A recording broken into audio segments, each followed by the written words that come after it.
سلام بچه ها، خوش اومدیم به پیج ترفند. امروز اومدیم با آموزش طریقه بستن قلاب ماهیگیری. وسایل مورد نیاز: قیچی خود قلاب و نخ نایلونی ماهیگیری.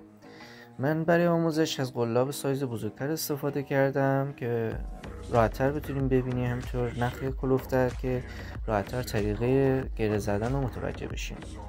من توصیه میکنم از سر حلقه قلاب نخ رو عبور بدین که باعث میشه قلاب تو آب خوش فرم‌تر وایسه به سمت بالا که راحت‌تر بتونین شکار کنین.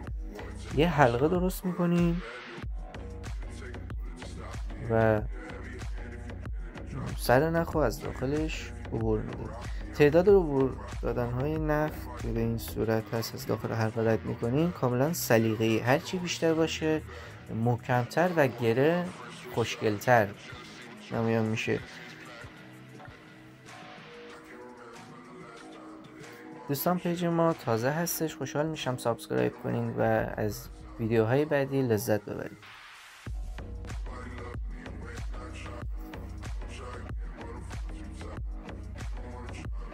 این صورت به انتهای نخ رو میکشیم که گره تشکیل بشه.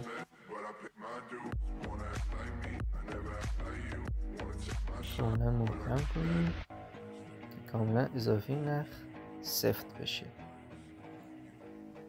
اینم گریم و به اضافی نخ رو برش میدیم. ممنونم که تا اینجا تماشا کردین.